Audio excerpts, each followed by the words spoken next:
जयपुर से एक बेहद चौंकाने वाला और शर्मनाक मामला सामने आया है, जहां दो बुजुर्गों को प्रॉपर्टी दिलाने के नाम पर करीब 18 साल तक लगातार गुमराह किया गया। इस पूरे प्रकरण में एक बार फिर से भू माफिया ज्ञानचंद अग्रवाल का नाम सामने आ रहा है। हैरानी की बात यह है कि मामले में एफआईआर दर्ज है, अदालत के साफ साफ आदेश मौजूद हैं, लेकिन इसके बावजूद आज तक पीड़ित बुजुर्गों को न जमीन मिली है और न ही इंसाफ। सवाल यही है कि जब कानून कागजों में जिंदा है तो जमीन पर इंसाफ कब उतरेगा। दरअसल ये पूरा मामला शुरू होता है साल 2008 से।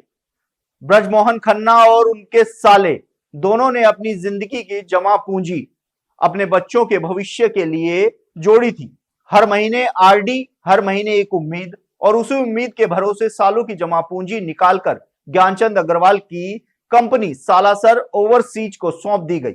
वादा था प्लॉट का और एक सुरक्षित भविष्य का, लेकिन पूरा पैसा लेने के बाद एक साल तक यह नहीं बताया गया कि किस प्लॉट आखिर कहां है। जब सवाल किए गए तो कभी खेत दिखाया गया, कभी किसी सुनसान जगह ले जाकर कहा गया कि यह आपका प्लॉट है। बाद में खुलासा हुआ कि जमीन किसी और की है, लोकेशन झूठी है, कागज फर्जी हैं। 2018 से 2026 तक पीड़ित बुजुर्ग पुलिस, कोर्ट और दफ्तरों के चक्कर काटते रहे। हजारों कॉल किए, सैकड़ों बार गुहार लगाई, लेकिन हर बार मिला सिर्फ आश्वासन। पीड़ितों का आरोप है कि पुलिस भी अब तक केवल भरोसा ही देती आ रही है। सर, मैंने सन 2008 के अंदर इनसे 200 वर्ग का गज का एक प्लाट खरीदना हमारा तय हुआ। कई इन्होंने प्लाट दिखाने के बाद और 5500 रुपया प्रति गज के हिसाब से इन्होंने हमारे से पैसा लिया। और उसके बाद इन्होंने ना तो हमारे को आज तक कोई पट्टा तो दे दिया, लेकिन कब्जा नहीं दिया। एक साल 2008 के बाद एक साल तक लगातार इनके ऑफिस में मैं और मेरे साले रमेश जी, जिनका दोनों के नाम से हमारे पट्टा है संयुक्त रूप से, इनके ऑफिस के काफी चक्कर लगाते रहे। और दिल्ली से मेरे पैर में मतलब तकलीफ होने के कारण, 6 ऑपरेशन होने के कारण मैं इतनी तकलीफ में इनके ऑफिस के कई चक्कर लगा बैठा, लेकिन इन्होंने आज तक मेरे को इसका कोई मतलब एक साल तक इन्होंने कोई मेरे को कब्जा नहीं दिया।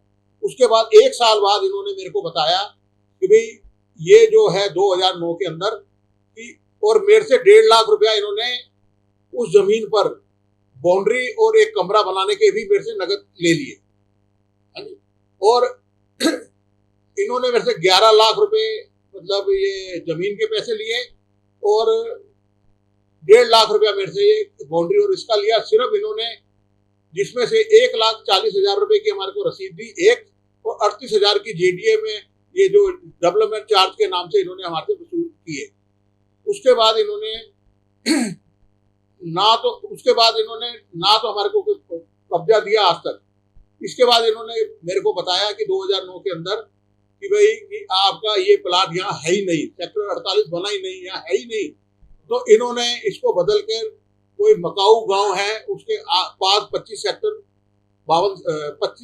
फेस में 52 सेक्टर में इन्होंने मेरे को डिमार्किंग वाला कब्जे वाला प्लाट इन्होंने दिया। कह रहे जी अभी आपका प्लाट बिल्कुल सुरक्षित है और आपका अब जब भी आप आओगे हम कमरा बना के और बाउंड्री बना के मतलब कि आपको ये कब्जा दे देंगे। उसके बाद प्रमोद जी हमारे को लेके गए, मैं आया, इन्होंने कहा, इनका फोन आया मेरे पास कि भाई आपका ये कमरा भी तैयार है, प्लाट भी है कब्जा लेने के लिए। ये हमारे को पता नहीं जी कौन सी अनजानी जगह पे ले गए। हम मतलब कुछ भी नहीं वहाँ दे वहाँ खेत थे, खेत के अंदर पता नहीं कौन दूर से इन्होंने दिखा दिया जी ये आपका प्लाट है और ये इसमें कमरा बना हुआ और ये आपका मतलब। वो मेरे को सारी कृषि भूमि थी, कहीं दूरों दूर तक कहीं कुछ भी नहीं नजर आ रहा था। और जब इसकी जानकारी मैंने दूसरे मतलब वहां के लोगों से भी ली तो कहते हैं यहाँ तो कोई इन्होंने कोई प्लाट ही नहीं काटे हैं। तो ऐसा फ्रॉड मेरे साथ किया गया जो ये हमने पैसे दिए अपने बच्चों की मतलब जीवन भर की, मेरे अपने पेट काट के लिए बच्चों के लिए मतलब ये सेविंग की थी, उसको जोड़ के हमने ये प्लाट लिया। पहले एक प्लाट में मतलब कि इन्होंने हमारे को धोखा दिया। प्लाट नंबर 163 जो हमारे को आवंटन किया गया था 48 फेस में, उसका सारा जेडी के रसीद वगैरह आवंटन दूसरे में समायोजित की 298 नंबर प्लाट, वो भी कब्जे वाले प्लाट में। और कब्जे वाला प्लाट भी अब इनके मतलब जब मैं दोबारा इनके पास मतलब स्थानीय मतलब वहाँ के लोगों के डीलरों के साथ गया कि भाई ये प्लाट हमने कहाँ पे है, तो हमारे को वहाँ कोई प्लाट नजर ही नहीं आया।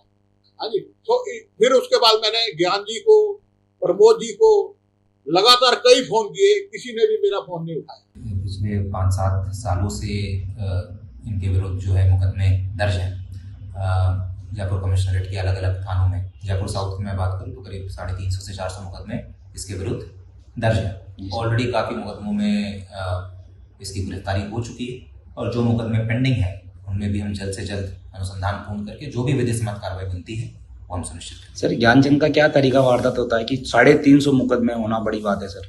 नहीं, जैसा मैंने बताया कि काफ़ी साल पहले से ये चल रहा है। जब मानसरोवर जब नया जब वो एरिया डेवलप हो रहा था तो काफ़ी सारी सोसाइटीज़ बनी थी। जी सर। एक किसकी भी सोसाइटी थी, उस सोसाइटी के माध्यम से बहुत सारे ज़मीन का बेचान किया गया। कुछ सही तरीके से किया गया, बहुत गलत तरीके से किया गया। उसमें काश्तकार ये अलग अलग जो ज़मीन है उनमें कुछ काश्तकारों की भी भूमिका आई थी कुछ प्रकरणों में। तो उन सबके विरुद्ध जैसा मैंने बताया कि काफ़ी प्रकरणों में ऑलरेडी कार्रवाई हो चुकी है, गिरफ्तारियाँ हो चुकी हैं। जो प्रकरण अभी वर्तमान में पेंडिंग है उनका हमने विश्लेषण किया है और आगामी दिनों में उनका भी निस्तारण विधि सम्मत किया जाएगा। आज उम्र 60 के पार है, लड़ने की ताकत भी अब जवाब दे रही है, लेकिन सवाल अब भी खड़ा है कि क्या इस देश में बुजुर्गों के भरोसे की कोई कीमत है? क्या मेहनत की कमाई लुट जाने के बाद भी इंसाफ मिलना इतना मुश्किल है? आखिर क्यों प्रशासन इन बुजुर्गों की अनदेखी कर रहा है? ऐसे में इन्हें कब इंसाफ मिलेगा, यह भी देखने वाली बात होगी। आप देखते रहिए द नगरी न्यूज। मैं हूं ललित वर्मा।